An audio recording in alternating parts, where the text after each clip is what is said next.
So there's the trailer hitch connector mount.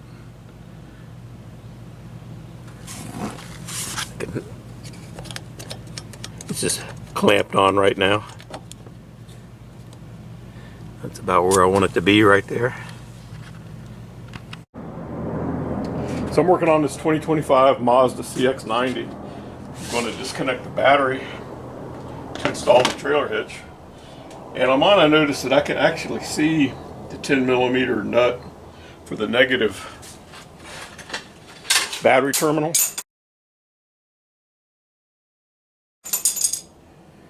So I don't think I need to do anything but go in there with an extension, loosen that, and pop it out of there.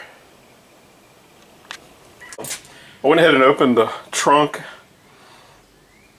because I need to be in there, the hood, the hatch, and I'm also waited for the light to go out. I wanted to wait until the car had settled down and it quit pulling any current. So now I think I can just reach in there, loosen that.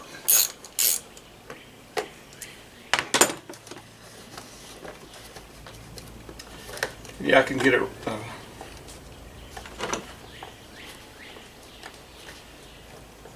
to come off of there easily without removing any panels or anything.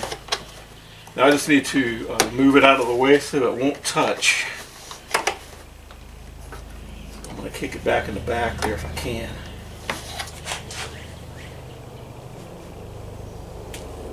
Yeah, it's disconnected. So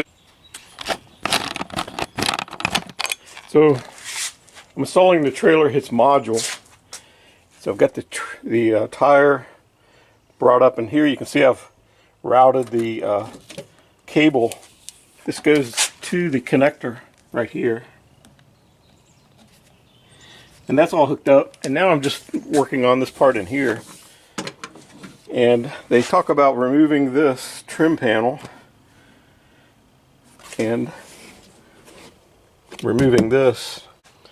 So installing the Mazda trailer hitch wiring harness, I've removed this back piece of trim here, which allowed me to pop this away where I can get in there to main reason you'd have to get in there to do that is to connect this ground screw here. And you can see down in there,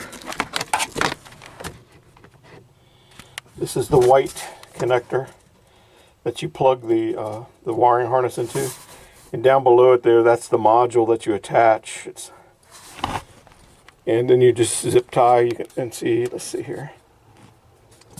Here's the ground screw from the harness, and so this is all in the back here, just in the back corner of the vehicle. You can see up under here there's there's the module, you can see it there. And then so I've got the cable zip tied per the instructions, and it's coming up out of here. The one thing I will mention is this yellow clip here, that it actually stayed in the hole, so I had to carefully pry that out and put it back into place. It just slips up from the bottom like that. And the other one here, this metal one, same thing. The metal one stayed in the body right here, and so I had to carefully pry that out of there and reform it slightly so it would stay back in position here. So when you push it back into the hole here, it'll click in. But this one here stayed when I removed it. It stayed. And there's another yellow clip there.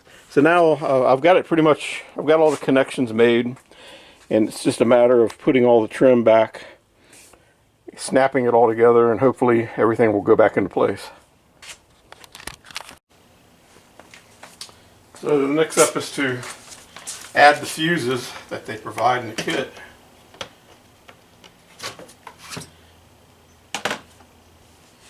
So here's the fuse panel.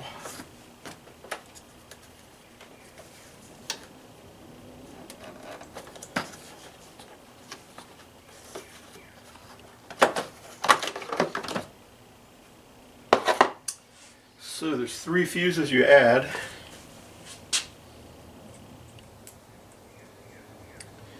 And they do provide the fuses.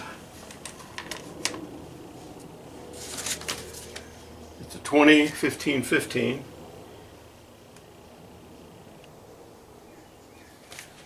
And I'll show you the holes where it goes.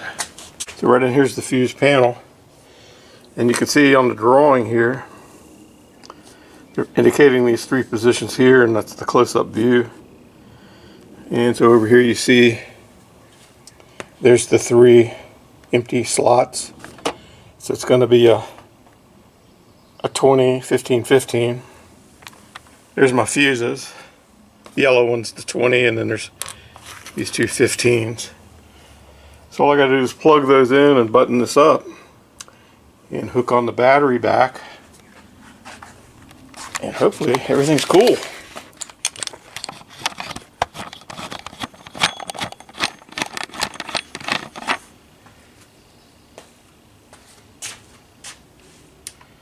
So put in the 20.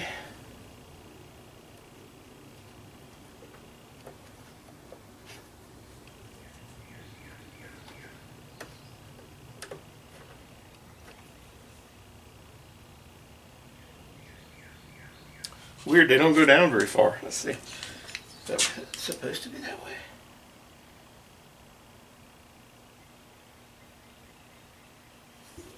Yeah, these fuses are different shaped.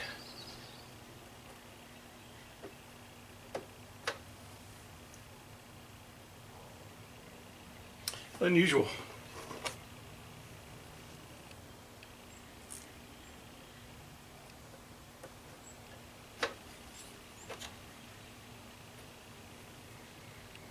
Yeah, I'll show you what I mean.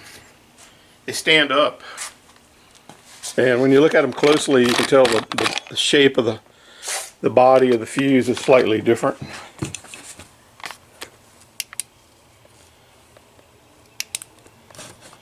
See, the other fuses are slender and go down in the slots, and these three stand up.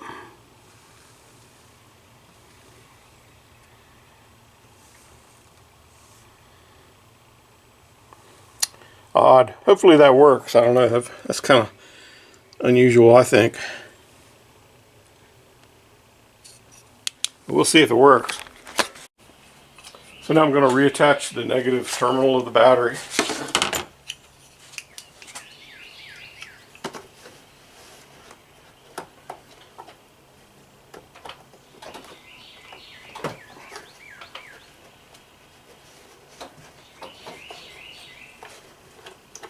You can kind of hear it coming to life.